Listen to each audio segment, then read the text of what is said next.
Okay, you guys must have noticed the increase in gasoline or petroleum prices, and the prediction is the prices are just gonna go high, which means not only will petroleum be expensive, but everything else will be expensive. You're not gonna be able to save much, let alone budget properly, because petroleum and oil, it's fuel, it's the basis of a lot of economic activity. And retail stores are gonna get expensive soon. Your daily necessities are gonna get expensive, toiletries and all. Now, some things you can skip out on, like these desserts, but most things aren't just easily DIY'd at home. I cannot make pasta at home. So, and if you're a new mom, you will be needing diapers. Yes, you can try cloth diapers, but let's be honest, they're very inconvenient. And you might need formula. Now, I'm breastfeeding, but I still need to have formula because I just don't produce enough breast milk yet. So, you must have heard of girl math, which was a trend on the internet with really bad financial behaviors. But this is not that. This is mommy math, mommy budgeting, which is how to be smart with money. And yes, you can cook at home. That's the starting of it, but there are other things like buying secondhand clothing, especially because my body is changing now. This was me before being married, but after being married, I turned from this to this because of, pregnancy, breastfeeding, pregnancy again, and now breastfeeding. So I just don't want to spend money on getting expensive clothes. So most of my clothes have been coming from thrift store, and even within thrift store sales, or clothing swaps, even dumpster diving. Like, I have a washing machine, I don't care. And some other places are, friends passed down, online apps. So my closet is basically just secondhand clothes at this point, and that saves me a ton of money. And you can find really good stuff secondhand as well. And secondly, baby items can cost a lot if you buy them new, and you don't even know if your baby will use something or not. Now, I got this chair for $3 from a thrift store. So again, I get my baby's clothes from thrift store or other friends. Because if you go full retail, like this piece, it was like $10, and at that adds up because you need a lot of clothes for your kids, especially when they're being trained for potty or for eating. So a lot of toys can be good for their growth, but they're expensive. So I got all these toys via dumpster diving or secondhand. Same places you look online for, you look online or amongst your community members. I got this stroller for $10 off of Facebook Marketplace. I did need some part that I ordered online, but it overall wasn't as expensive as it would be buying the stroller new.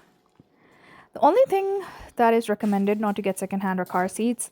So I wouldn't recommend getting that. I would say save up for it. Some people still get it if they know the person who's giving it, but I don't know. Then I got this, I don't know what to call it, bin, clothing bin, toy bin for $10 from a yard sale. Again, very reasonable. Instead of getting it new from IKEA, it would have cost a lot more. So lots of money to save that way. Then you want to use scrap and crap to make kids' activities or reuse items. Now, I found this planner last year dumpster diving. It was for last year. I didn't use it, but I give it to my toddler and she just scribbles on it. We make random stuff. It didn't cost me anything and it's an engaging activity. Similarly, I got this chocolate for as a gift. So I opened up the packaging and there's like again a piece of paper for scribbling. On the other hand, I do have a bin of scrap fabric and I use them for baby diaper situations, like drying their butt, holding or catching onto the pee or the poop. And that way I don't even have to wash it sometimes. If I'm too tired, I can just throw it. But that saves me a ton of money from like instead of getting wipes and drying clothes. Then there is something that might be a little weird, but it's a tote of unwanted gifts. Sometimes you buy things you realize you don't want, or sometimes it is stuff you get as gifts and you don't want to use it. So I actually put them nicely in a tote. Sometimes I can resell them, but most of the times I just keep them in the box and I wait till I have to regift. And I do regift it. Now you don't want to give, let's say, something you get for a 2 year old to a 5 year old. That's inappropriate. But like I got this newborn kit and all. Like I just keep it safe, and when the time comes, I take it out from this instead of having to buy a new gift. So that does save me money. This may not be practical for everyone, but it definitely works for me.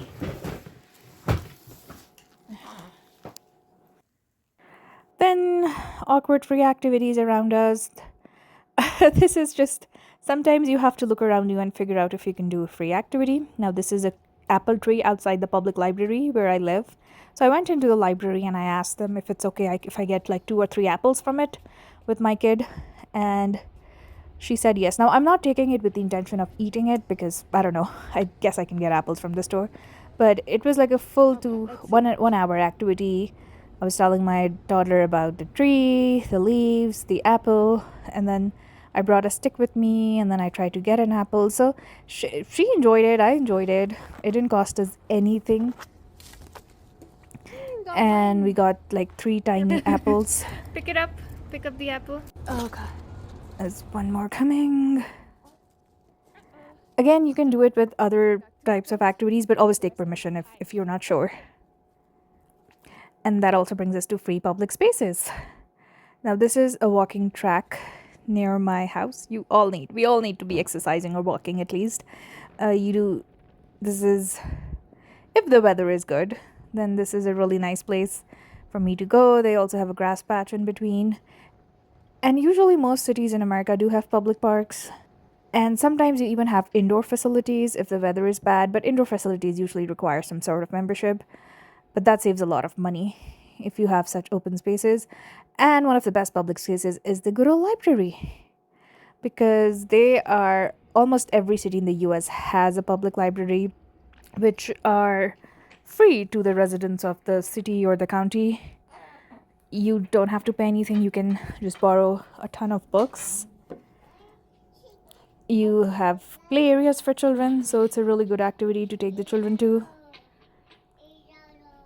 And it's not just for the children, even as an adult, you can borrow books, DVDs.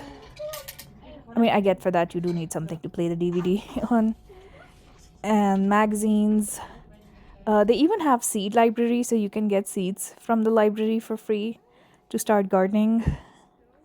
And they even have other things to borrow, like sometimes laptops or pressure monitors, crochet materials. Each library might be different, but more or less it's the same. And then what's nice is they have a board of pamphlets with guides you to community resources. So like something to help single mothers, something to have children with special needs.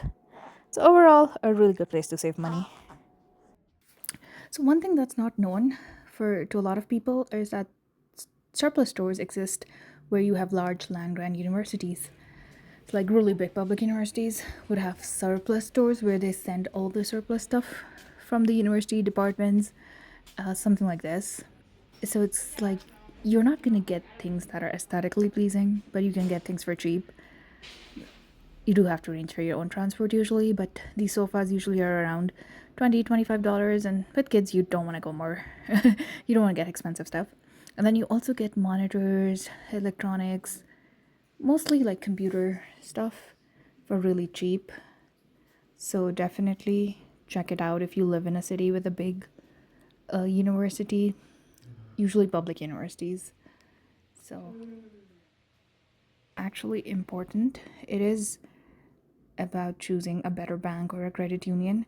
Now, I was with Bank of America previously, and I didn't make any money off of having a savings account with them or even something like certified deposit account. Like just the returns I was getting was not enough.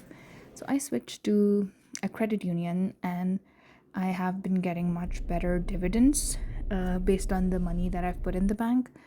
Now, I'm not a financial guru or an expert, so you probably want to check other people's opinions, but definitely having a better bank can help you save money.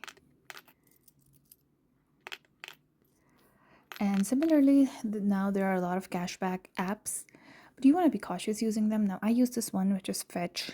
There are so many like Rakuten, Ibota, or Ibota. You want to be careful because they do surveil your phone really intensively. I don't play games and all in the app. I only scan the receipts I have because I feel like that's something that's already being recorded off of me. And I have an older phone, my Korean phone, which doesn't work in America, but it works on Wi Fi. So I have the app in that phone. And it takes forever to actually get enough decent points that would give you like a $10 or $15 off. Like, I think it can take up to a year, but it depends on how much you shop or if you're actually getting some coupons and deals. But there's no harm in looking into it. It's not gonna make you rich, but no harm having a little extra cash around. But be careful using it. Surveillance is evil. And the last thing I would say is reselling. Now, this is some people do it as a full time business where they go to thrift stores, buy stuff, and resell. Not just thrift stores, other places as well. I don't do it professionally, but I would do it for fun. Like this jewelry was mine. I just don't want it, so I'm gonna try to sell it. Again, Craigslist, Mercari, eBay, Marketplace. These places are good. So this can give you some extra income. And if you're a stay-at-home mom, I think it sort of keeps you in the loop of the job market as well. Like your confidence remains to interact with people. And then you can get some extra cash that you can use to buy something. Like I once bought a sewing machine with all the extra cash I had. But yeah, again, it depends how much you're able to resell. It's a headache as well, I won't lie. But sometimes you do get money and you can use that money for buying something really nice for yourself. So that was it for this video. But hopefully you learned something. Take care, like and subscribe. Bye.